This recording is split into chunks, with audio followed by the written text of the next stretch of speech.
Blas Galindo es uno de los compositores de mayor reconocimiento y fama mundial que ha dado México. Hombre de origen humilde, supo abrirse camino con una sola arma entre las manos: la música.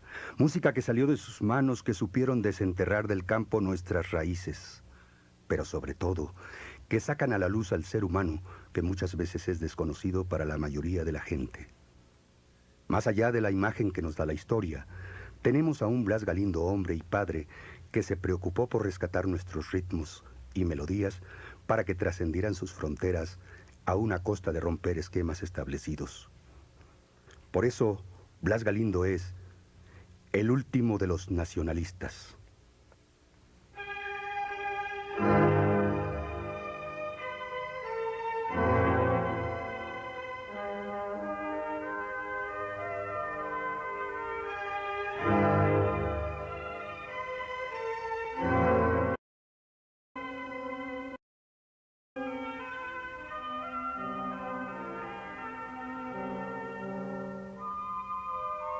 Blas Galindo nace el 3 de febrero de 1910 en un pueblo llamado San Gabriel del estado de Jalisco. El ambiente prerevolucionario que le rodea pertenece a uno de los más importantes capítulos de la historia nacional mexicana, y es el que le señaló un camino a seguir del que nunca se separaría a lo largo de su vida, el que muchos estudiosos catalogaron como el de la música nacionalista.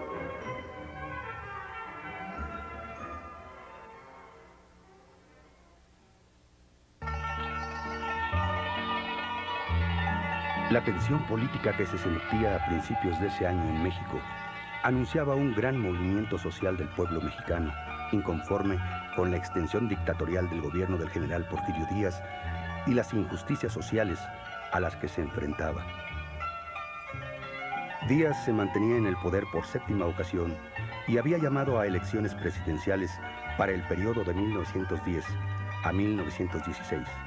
El anciano dictador sabía que él iba a ser reelecto nuevamente, a pesar de que tenía por competidor principal a Francisco Indalecio Madero, candidato del partido antirreeleccionista y al que consideraba como un obstáculo peligroso del cual debía librarse. El triunfo de Díaz fue muy cuestionado y el pueblo de México se mostraba incrédulo. Un punto que ayudó a que la mayoría de la población dudara de las elecciones fue la aprehensión de Madero en el estado de San Luis Potosí antes de la votación para elegir al Ejecutivo. En su posterior huida a San Antonio, Texas, Madero redactó el Plan de San Luis, en donde declaraba nulas las elecciones y exhortaba a los mexicanos a tomar las armas el 20 de noviembre de ese mismo año. Esta fecha marcó para siempre el destino del general Díaz y fue la chispa que encendió el movimiento revolucionario. A lo largo y ancho del país empezaron a aparecer focos de insurrección y un gran número de levantamientos amenazaron con derrumbar la estructura política y económica de México. Surgieron en el norte del país líderes que acudieron al llamado de Madero y encabezaron acciones armadas. Tal fue el caso de Francisco Villa y Pascual Orozco. Pero, a pesar de eso, Díaz toma posesión de la presidencia de México una vez más el jueves 1 de diciembre de 1910.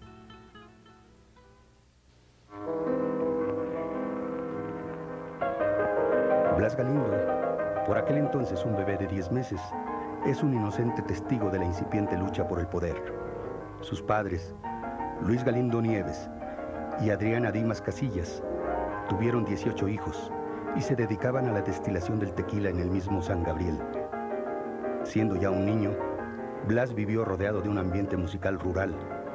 La música tuvo una participación importante en la revolución y no era extraño que los habitantes de un poblado como San Gabriel tuvieran una educación musical empírica. Ese fue precisamente uno de sus primeros contactos con la música del pueblo.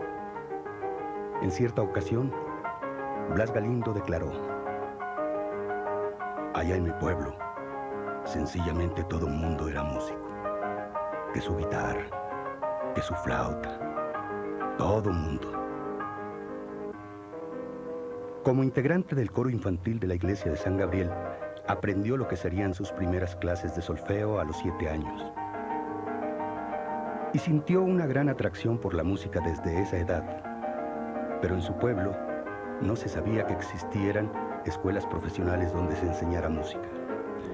El maestro del coro de aquel entonces, Antonio Velasco, puso especial atención sobre la personalidad de Blas, que ya mostraba cierta inclinación a la música. Esa fue la razón por la cual, la mayor parte del día, el pequeño se la pasaba entre las clases del coro y sus lecciones de piano, hasta que, ya contando con 13 años de edad, su voz no era la adecuada para el coro.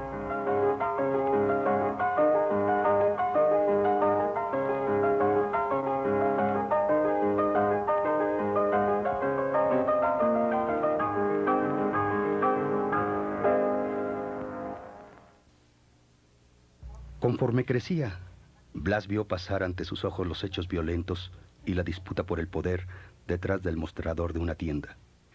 Francisco Agea, pianista y pedagogo mexicano, expresó que lo más probable era que Blas Galindo participara en la Revolución Mexicana hasta los 19 años.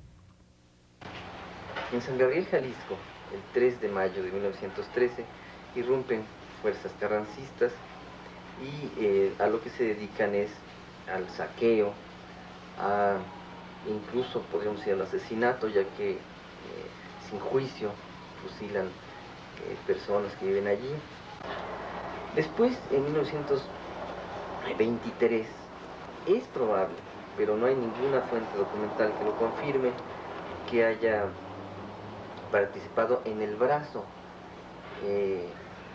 local de la rebelión de la Huertista, porque sí, según estudios recientes, hay una participación muy específica de San Gabriel en estos levantamientos escobaristas que son parte del ahuertismo. Y también es probable que a partir, es decir, porque es 1923 la fecha en la que todos sus biógrafos coinciden que cambia de voz y ya no se puede dedicar a estar en la iglesia, y es esa época nebulosa en la que sí trabaja, pero intermitentemente tal vez, además de sus incursiones en guerrilla, y es probable también que haya participado en la guerra cristera. Sin embargo, no hay nada documental ni que afirme una cosa ni que lo niegue. Posteriormente, con el triunfo de la Revolución, en 1929, el joven Blas toma el puesto de su maestro de música, Antonio Velasco, en la iglesia del pueblo, y es precisamente en esas fechas que, con el ánimo de varias mujeres asiduas a la iglesia, forma un coro femenil y otro con niños. Otra actividad que desarrolló fue la de director de una banda de música integrada por varios muchachos del pueblo. En ella, tocaba el clarinete. En mi pueblo, no sabíamos que había escuelas especializadas en la enseñanza de la música. Me acuerdo que iba pasando por la calle y me gritaban: «Órale, Blas, vente, agarra tu guitarra y dale». Su inquietud lo llevó a buscar nuevas formas de aprendizaje y, por fortuna, cayeron en sus manos una serie de cuadernos de música que le abrieron nuevos horizontes.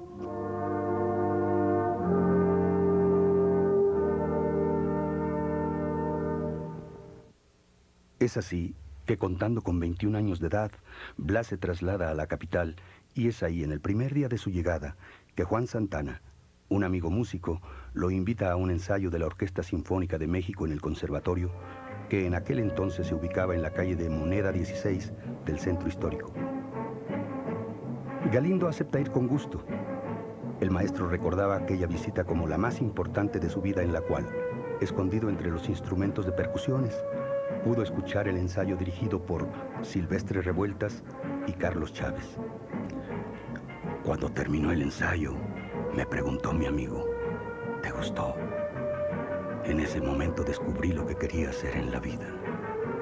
Ahí fue cuando me dije: esto es lo que yo quiero ser. Sintiendo la necesidad de profesionalizarse, de adquirir una técnica que le sirviera de base, Blas toma una decisión y, haciendo a un lado la idea de ser abogado, se inscribe en el conservatorio.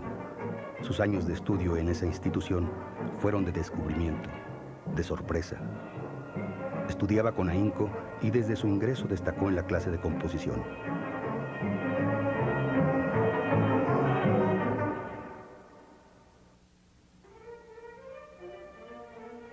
En 1932 conoce a otros condiscípulos: José Pablo Moncayo, Salvador Contreras y Daniel Ayala, con quienes coincidió en ideas y con el apoyo de Chávez empezaron el camino de la libre composición académica. Chávez, dijo alguna vez Galindo, le permitía componer con gran libertad, cosa que sería de gran valía para que posteriormente compusiera su Suite número 1 para violín y violonchelo, estrenada el 7 de noviembre de 1933 en el entonces Teatro Hidalgo, ahora Centro de Estudio de la Sinfónica y del Coro de la Ópera en las calles de Regina. El maestro Chávez nos pidió una obra para 2 instrumentos, e hice una para violín y violonchelo. Un día, caminando frente a la catedral, observé que un letrero decía: Galindo, estreno mundial de la suite para violín y violonchelo. Eso fue una auténtica revelación, porque no creía haber aventajado tanto en tan poco tiempo en la clase del maestro Chávez. Este inusitado estreno de su obra le alentó para seguir componiendo en el transcurso de los 3 años siguientes. De este periodo pertenecen las obras Caporal, para coro mixto con letra de Alfonso del Río, La Lagartija, obra para piano, y Un Loco, para el mismo instrumento. Se estrenaron en el Teatro Orientación en 1935. De esa manera, Galindo entró a la corriente musical llamada nacionalismo, que tanto impulsaran Silvestre Revueltas y Carlos Chávez.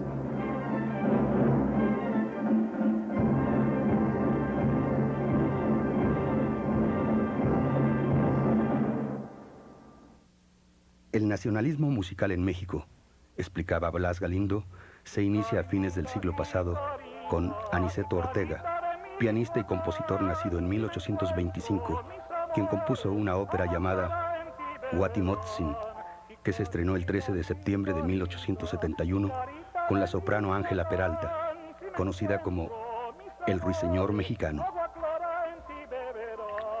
Pero reconocía Galindo que, técnicamente hablando, es Manuel M. Ponce quien inicia esta corriente con un gran número de arreglos de canciones populares, piezas para piano, guitarra y obras para orquesta sinfónica. Posteriormente vendría José Rolón, Carlos Chávez, Silvestre Revueltas y Candelario Huízar, quienes también escribieron música nacionalista.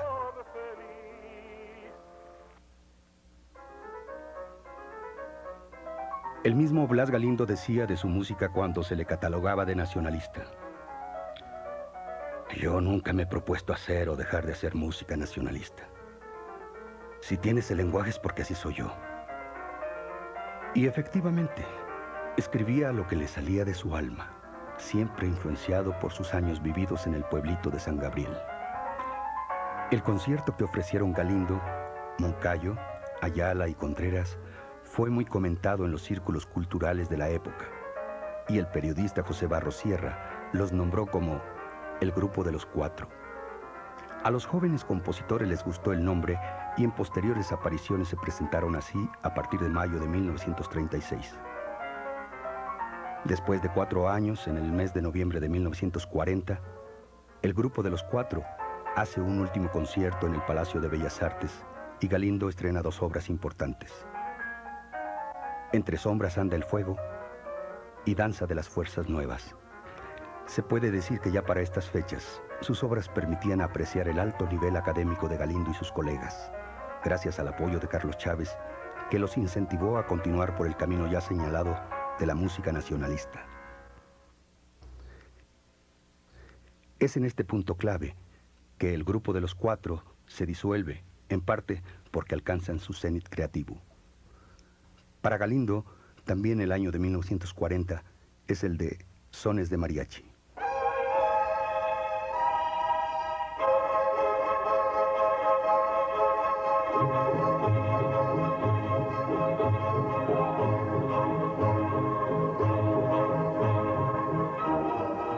Fue una de las primeras obras que escribí para orquesta.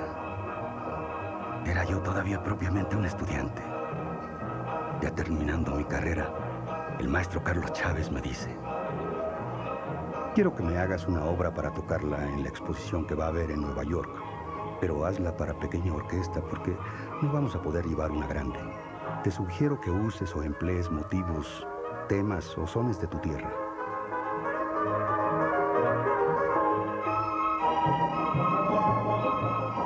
Acepté, porque yo me crié entre mariachis. Diríamos, todo mundo tocaba mariachi. Entonces me puse a escribir esa obra y escogí 3 sones que son la negra, los 4 reales y el sopilote.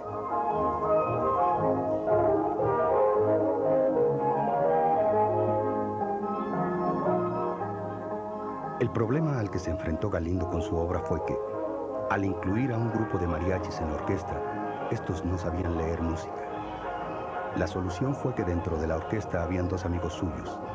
Uno era Juan Santana y otro de apellido Noyola, originario de Jalisco. Entre ambos lograron incluir a la vihuela y al guitarrón. De esa manera, Galindo logró conformar el grupo que fue a Nueva York, donde tuvo mucho éxito. Ya en 1941, Chávez le pide a Galindo que escriba la misma obra, pero para gran orquesta. Entonces Galindo sustituye la vihuela y el guitarrón con otros instrumentos y logra imitar la sonorización de un mariachi, logrando la versión que actualmente se conoce.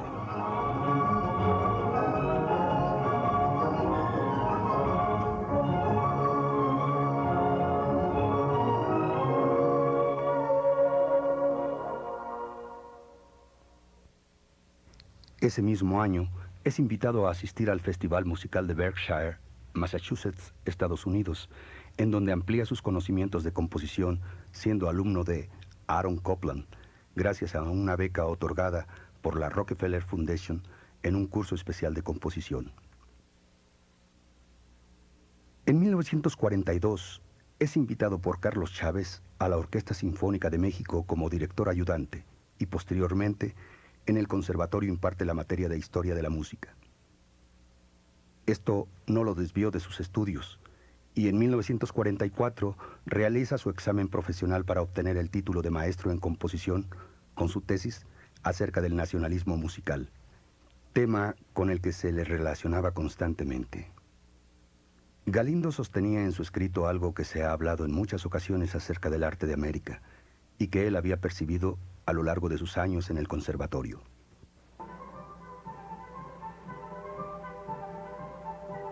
Existen 3 fuentes básicas que dieron origen a la que conocemos actualmente como música popular mexicana.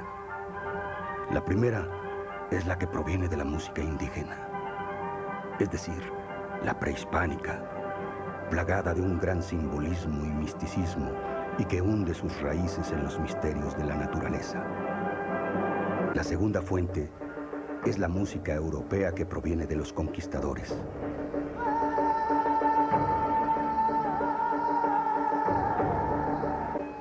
Y por último, encontramos como tercera fuente la música africana, proveniente de los esclavos que llegaron con los españoles durante la colonia y que enriquecieron con sus ritmos y cadencias nuestra música nacional, dotándola de un carácter único.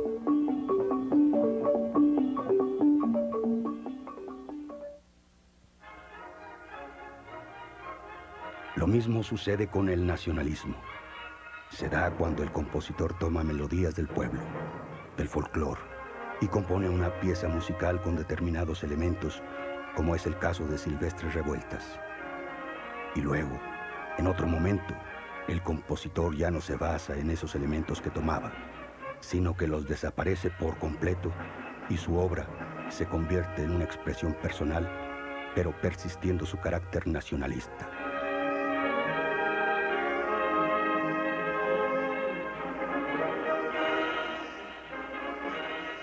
Esta tesis recibió mención de honor por parte del jurado integrado por los maestros Salvador Ordóñez, José Rolón, Pedro Michaca, Carlos Chávez y Candelario Huízar.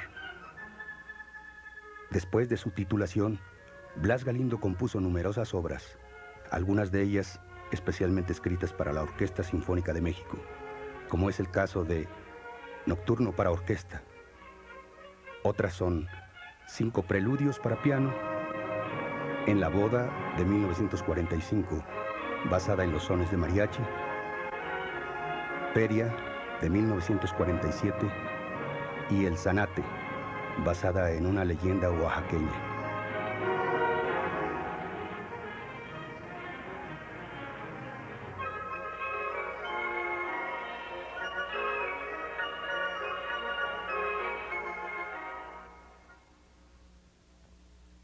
Su primer viaje a Europa en 1948 fue como miembro del jurado del cuarto concurso pianístico Federico Chopin, celebrado en Varsovia, la tierra natal del inmortal romántico. Durante su estancia en el viejo continente, dirigió 6 conciertos de música mexicana en diferentes ciudades de Polonia, y precisamente en Varsovia recibió la condecoración de comendador de la Orden de Polonia Restituta. En 1947, Galindo es nombrado director del Conservatorio Nacional, puesto que desarrolló hasta 1961. Precisamente en el año que lo nombran como director, obtiene el primer premio del concurso convocado por la Secretaría de Educación Pública con la obra Cantata a la Patria, que fue estrenada hasta el 18 de marzo de 1949 con motivo de la inauguración del edificio del Conservatorio Nacional de Música en las calles de Presidente Masaryk, Polanco. Durante su gestión, Galindo realiza un sinnúmero de actos en favor de la escuela, y es de destacar el Congreso Nacional de Música en 1956, donde se promovieron acciones pedagógicas importantes. Ese plan no solo fue eficaz en su momento, sino revolucionario para su época. Existieron 2 cambios significativos dignos de mencionarse. Uno es el haber instalado dentro de la escuela un comedor estudiantil. Duré 14 años de director del conservatorio. Les puse el restaurante gratuito porque hay muchos muchachos que no pueden estudiar, que ni aprenden nada porque les falta alimentación. Les faltan los medios para asimilar. Por eso les puse el comedor gratuito, porque yo sufrí mucha hambre cuando era estudiante. Mucha hambre. Y me dije, no, hay que ponerles un comedor. Puse además un autobús gratuito para los alumnos que salía de la catedral y se iba por toda Reforma.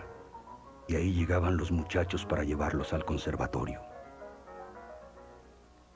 Durante este periodo, que abarca de 1947 a 1956, compone diversas obras como 5 preludios y homenaje a Cervantes. Junto con Chávez, Moncayo, Luis Sandy y Adolfo Salazar, entre otros, da origen a la revista Nuestra Música y a las Ediciones Mexicanas de Música.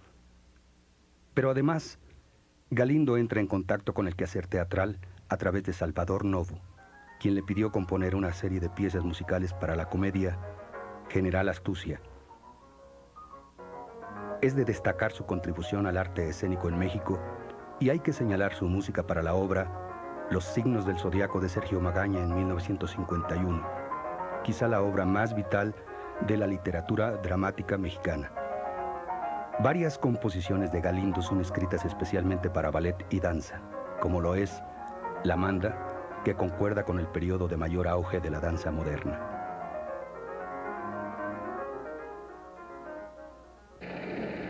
Dada la amplitud del catálogo de Blas Galindo y la diversidad de géneros que abarca su producción, esta eventualmente resulta muy heterogénea, además de la evolución orgánica que se da durante los diversos periodos de escritura del compositor. Cuando menos se distinguirían, yo creo, varias tendencias, como una claramente nacionalista diatónica, otra contrapuntística muy fuerte, e incluso, por ejemplo, en la sonata para piano, un cromatismo muy desarrollado. Por lo tanto, serían muy diversos y encontrados, yo creo, los juicios y las maneras de enfocar la producción de Galindo. Otro sector que me parece esplendoroso es la música vocal, las canciones, tanto para voz y piano como para conjunto coral. Blas tiene ahí numerosos aciertos y recurre lo mismo a textos populares, a López Velarde, por ejemplo, ¿no? En 1952 contrae matrimonio con la señorita Ernestina Mendoza Vega, teniendo como invitado a Carlos Chávez.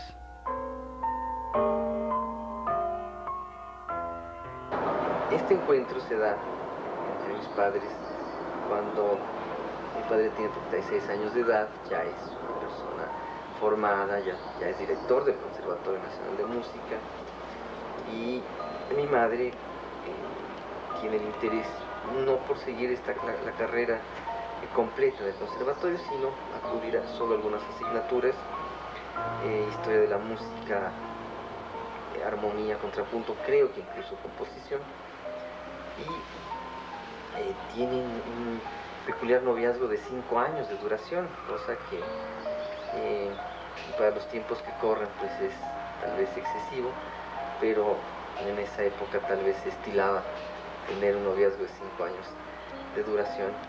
Entonces, incluso pudo haber sido un poco menor, puesto que mi padre viaja a Europa, invitado, es decir, como parte de su labor como director del conservatorio, para visitar otros conservatorios, cotejar planes y programas de estudio. Siempre he creído que quienes afirman lo que con frecuencia tenemos que repasar nosotros en la vida, es que detrás de la vida de un hombre célebre hay una gran mujer. Esa gran mujer fue la esposa del maestro Galindo. No solamente lo animó para que compusiera música bella, no solamente lo acompañó cuando en ocasiones tuvo que acompañarlo también para ir al extranjero y no dejar que fuera solo el que recibiera los aplausos. Los aplausos también fueron para ella, porque siempre sintió que ella era la productora intelectual y amorosa de todo lo que componía el maestro.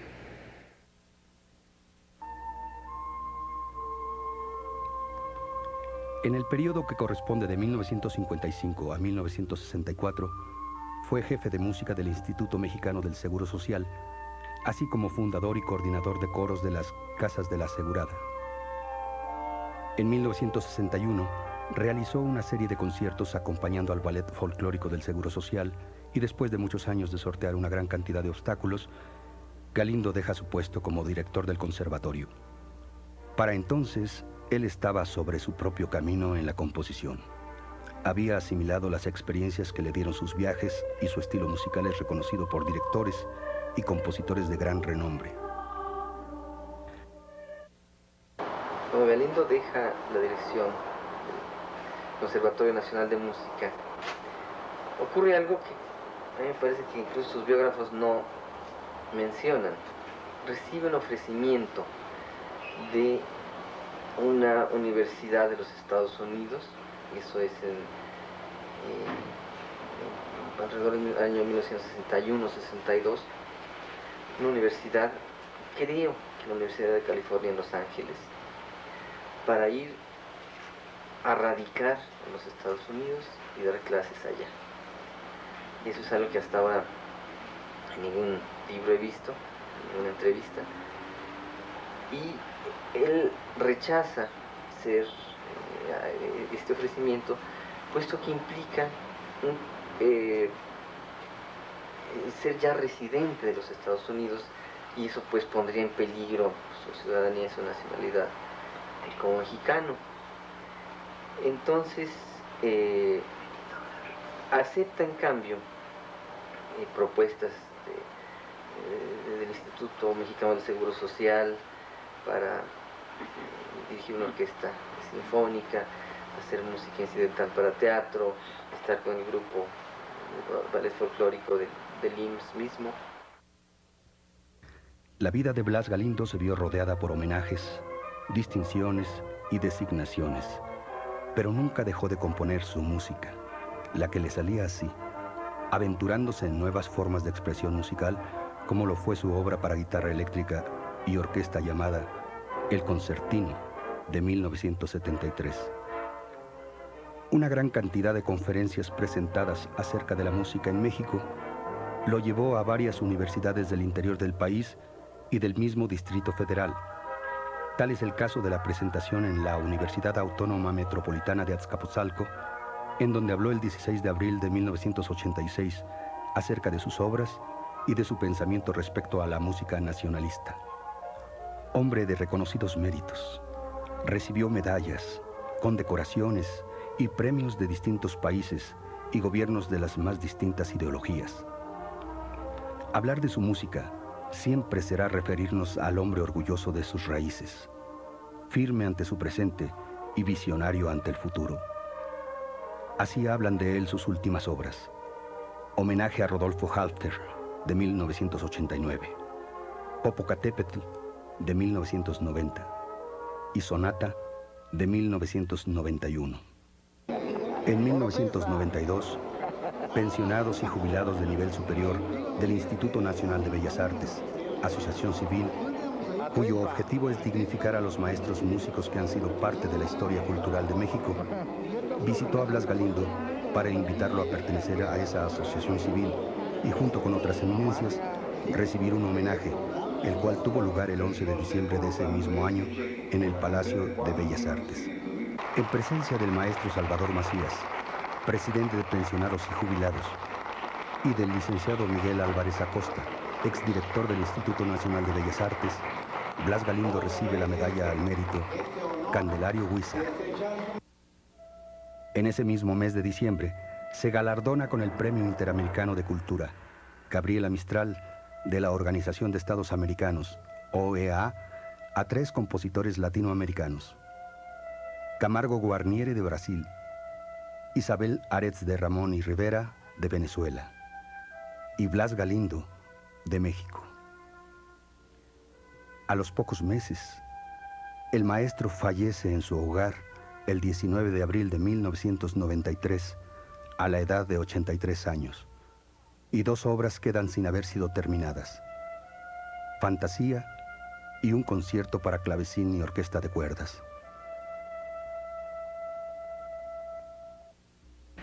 Mi padre cayó enfermo y yo soy médico, entonces eso me ponía en una situación particularmente delicada.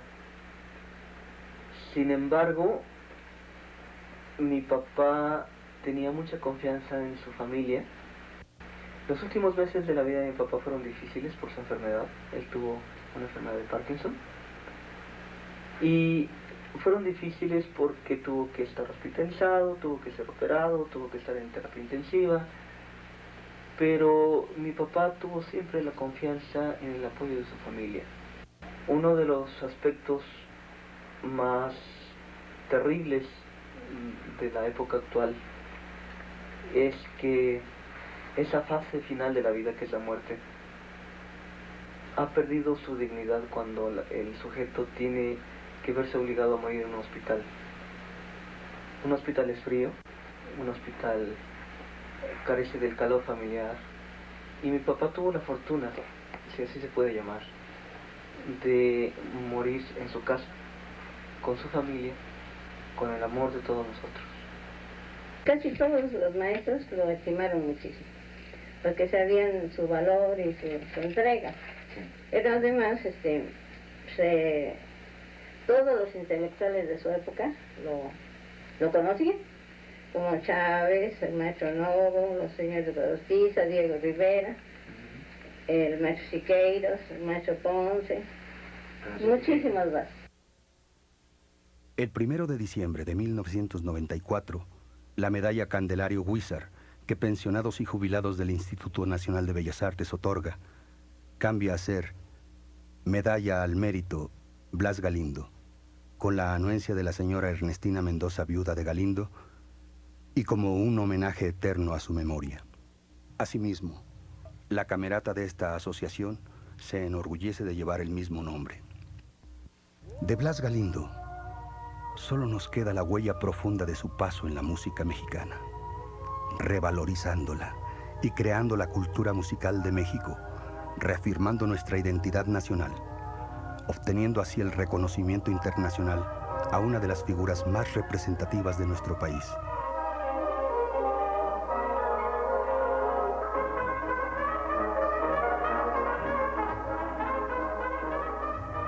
Sones de Mariachi permanece como un legado a futuras generaciones de compositores interesados en mantener nuestra mexicanidad.